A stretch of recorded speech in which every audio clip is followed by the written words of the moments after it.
the Tyson plant in North Carolina. That Kenworth that's in front of me is a brand new Kenworth. It's got the brand new fenders, brand new headlights and stuff. That's how I know I've seen a brand new Kenworth. It's brand new body style Kenworth. And he literally drove it through the drainage ditch that's in behind him. If I get a chance, I'm gonna catch a video of it. Drove it through the drainage ditch, bottomed out, busted the air tank. Now he can't build up any air pressure to get back out or to move. So now he's stuck in an intersection. You can see the flashing light above his trailer because he's stuck in an intersection. And people are having to try to go around him and stuff. He swung out too wide. I don't know why he swung so wide and just drove right through the drainage ditch like it wasn't even there.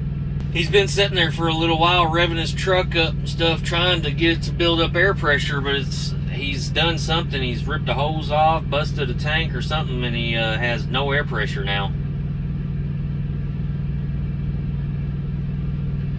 I'm sure that Tyson would be they're going to be very proud of him. Because that's a brand new, it says Tyson on the side of the actual truck. So it's not his truck. It's a Tyson company truck.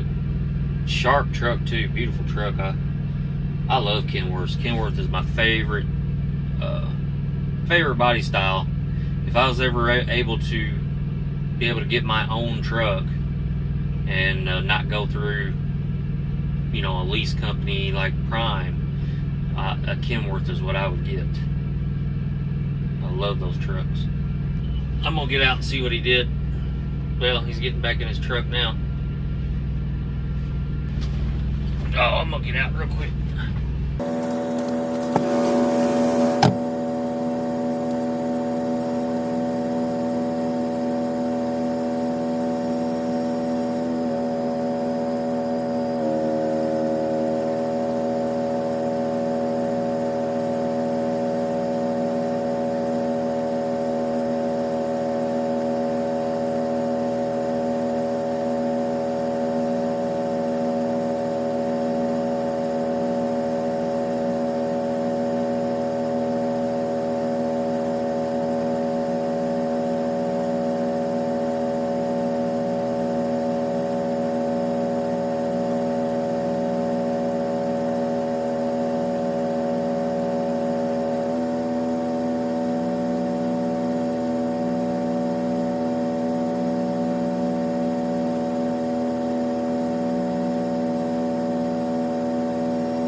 Alright, so I got him going. What it was is the valve on one of his tanks. I didn't know this because these Freightliners, they have cables that you pull to release the air from your air tanks. It's got release valves, and you pull those cables and it opens up them release valves to release the air. His had a little valve, like a little knob. And so when I heard that the air was spewing out, I thought he might have busted his tank. But then I reached down there and I could feel where it was coming out of, and I could feel it felt like a valve. And I was like, huh, that's weird. And I kind of felt around to the side of that valve because I couldn't see it and I didn't want to climb down on the ground. But I felt around to the side of that valve and there was a knob. And I turned that knob and it closed it off. So built the pressure right back up for him and got him going. I'm glad I could help, but I'm gonna show you guys, man. Let's see what he drove off of. I'm surprised he didn't bust his tank.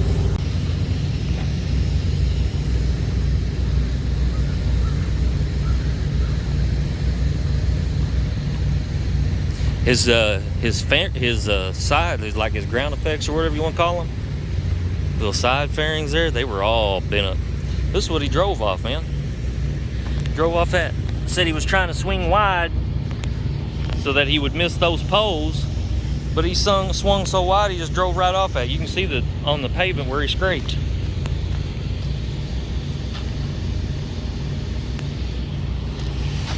Well, that's kind kind of a funny situation there. I'm glad I could help him. He asked me how long I've been driving, and I told him about 2.5 years, and he acted like he was surprised. He's like, yeah, how'd you know about that? How'd you know? So I guess he's new. He must be very new. And I don't know, I mean, I didn't ask him where he trained at. I don't know if Tyson trained him. Look at this, I'm gonna show you guys this. And this is the first time I've been here a handful of times. This is the first time I've ever seen it. Look at all those Tyson trucks. They go all the way down this fence line. Not one open parking spot. I'm sure some of you know this Tyson. Anytime I've ever came here, there's always, sorry for the camera shaking and stuff. There's always been enough parking there for trucks to park. Non-Tyson trucks to park. I've parked there. Now where I'm parked at right now, I'm parked across the street from that, and the reason why is because it's shady over here. But sometimes when I come here, there's not parking over here in the shade. So you have to park over there. And a lot of times I come here and there will be multiple prime trucks parked over there. There is no parking over there.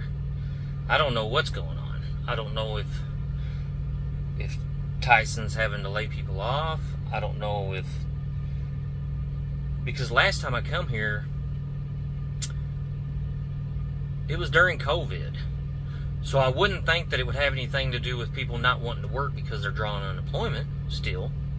Because if that was the case, I would think that the last time or two that I came here, that you wouldn't have been able to park over there because so many people would have been staying home. All those trucks would be there. So I don't know. I don't know. Some of them trucks are waiting to be took to the auction to be sold. Because he was driving a brand new Kenworth, man. Can't believe he messed that thing up. Brand new. But, so I don't know if some of these trucks are waiting to be maybe sold. So they parked them there. I don't know if they've had a lot of drivers quit. Because I know Tyson is trying to do that forced vaccination stuff. And I've heard that people are quitting because of that. So, I don't know. But, man, I wish I could have caught him driving off in that. I'm sure my dash cam did, but I don't know if I haven't tried pulling any video off the memory card off that dash cam, and even if it did, it's in parking mode, so you wouldn't get to see a nice flawless take of it. Actually, let me pause. Okay, so I was able to pull this video up on Google Chrome, on my Google Chrome. I don't have my editor app on my phone and my Google Chrome connected through a cloud. I could pay extra money and have a cloud to where I could upload video from my phone and from my Google Chrome into one place. That way I could do all my editing on my phone, and I think I'm going to do that because it would be a lot easier taking, uploading this video to the cloud and then being able to edit it with, say, just one device, because then I would be able to upload video from multiple devices, from my GoPro, from a drone, from my phone, multiple devices. I'd be able to upload to the cloud and then be able to make my videos from there. So definitely, I'm definitely looking into that. So let me try to get, okay, yeah. So right here,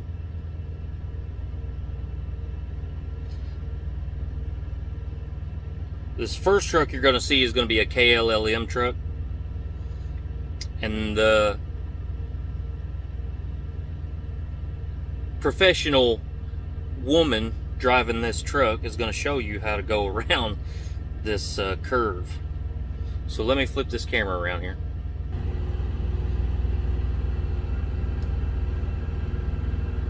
Alright, so you can see the drop off right there.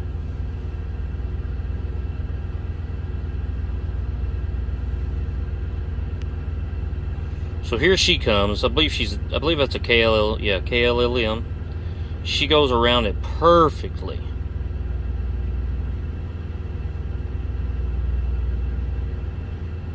Alright, chicken truck.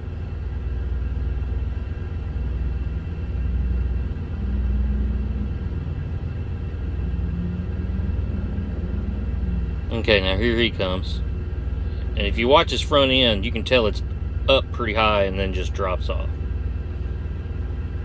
Boom.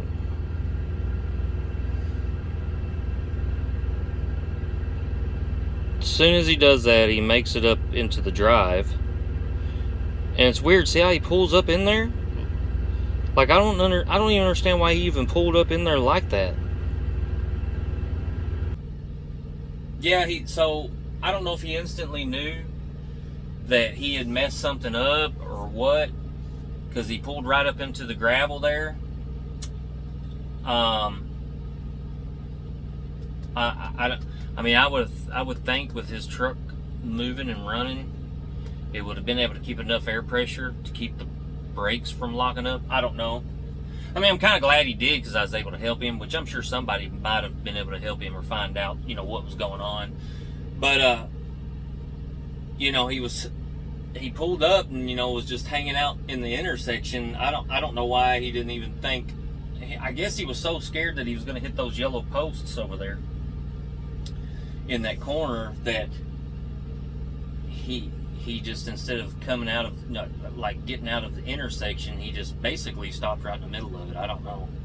But, you know, he really should have come on around the corner and got his truck and trailer straight and over to one side of the road and stopped. That way he would have been out of the way of traffic, because other trucks, there's a couple other trucks, they didn't even stop to help him. You know, a couple other Tyson trucks that come through didn't even stop to help him. They just honked their horn at him and kept going. So, and then a yard dog come by. Actually, I think 2 yard dogs come by. They didn't even stop and help him. That 1 yard dog, he like was breaking his neck to look and see what was, you know, to stare at him, but wouldn't stop to get out and help him. So that's why I finally got out and helped, because I was like, well, gosh dang, you know, multiple Tyson trucks and nobody's gonna pull up to see if they could help him or if he needs help. Like, so that's why I say I'm kind of glad that he did pull close to where I could help him, because I don't know if anybody would have helped him. I think at least 4 Tyson employees driving either the yard truck or regular truck, commercial truck, just passed him by. Like I said, them ones honked at him. So I don't know. Talk about helping your fellow workers out here. Jeez. Well, I was actually had plans for a video on something else today, but hey, that works instead, I guess. Some of the stuff you get to see out here. If I went back in some of those videos, you would get to see a few of these prime drivers that pulled in here and couldn't get their trucks up this little incline because they were going at it all at the wrong angle. And I'm when it comes to that, I mean, I don't mind helping people back in, like I'll direct them and stuff, but when it comes to trying to tell them how to do it, I usually refrain from doing that. I've seen some people get pissed off at others for trying to make suggestions of like, hey, why don't you turn your wheel this way? Why don't you adjust your truck this way or whatever? And people get offended like you're trying to boss them around or something. I don't know. But yeah, a couple of prime drivers Here's one pulling in right now. Still doing what a lot of others do, but I think he's going to make it.